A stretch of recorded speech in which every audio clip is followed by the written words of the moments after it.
Hey, good morning. Man, what a great verse this is. And it's really short, but man, the spiritual revelation in it. Pay attention to the words here for sure.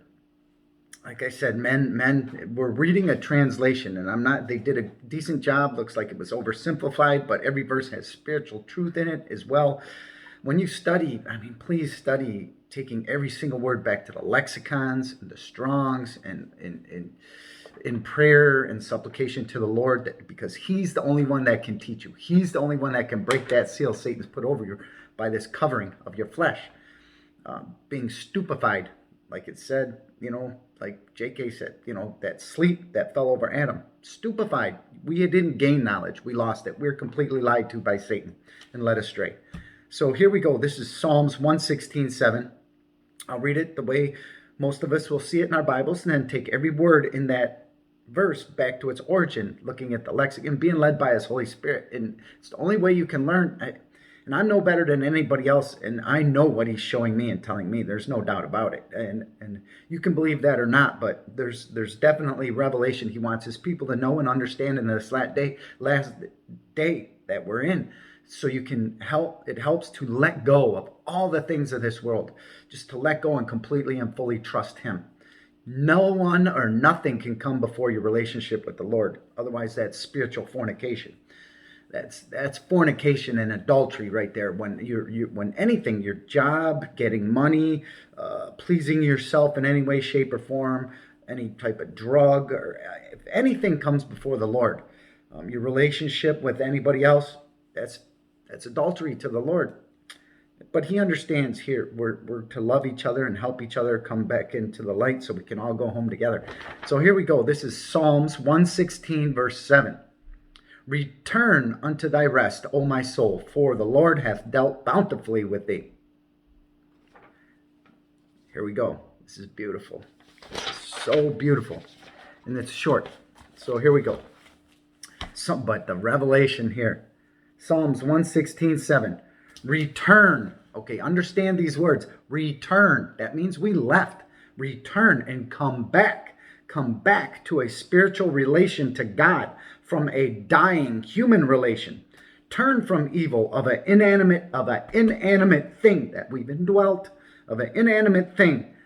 Turn your face away and be restored. Be brought back to the starting point. Brought back to your starting point, our place of origin. To rejoice continually back home again. To be back home again. This is not our home. That's our home. Back home again. In a condition of rest for your soul to remain contented in heart and mind, to breathe and be refreshed by Yahweh, by Jehovah, the self-existent eternal one, true God, the eternal one true God who came into being with His word in place and time to break the cause of the fall, to breathe and have existence bountifully, to be ripened like a ripened fruit, matured fruit, specifically to be weaned, to wean. That means to be strongly influenced, especially from an early age, to grow, accustomed to the true food and meat of the word, rather than just your mother's milk, which is from the womb, which is the things of this world, which is just the womb of this world that we live in, being birthed into it.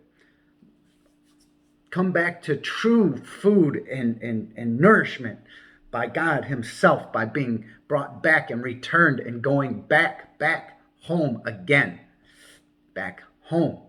So there's that verse. There's that verse. I hope people understand this is not our place of origin.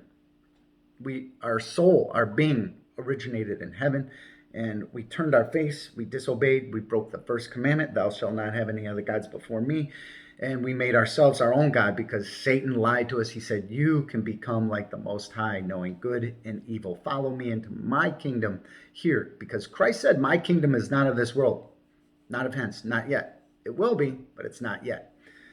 So there's that. We were led astray by the very first liar to know good and evil. God forbid it, but He gave us free will. He allowed it. And in doing so, that's why Christ was the first of all creation. He knew we'd screw up, as children do, and He would have to come get us and show us the way to go back home. which he did. He loves us that much. Pick up your cross and follow me, right? All right, there it is. What great revelation in such a short verse. All right, God bless. Have a great day. Bye.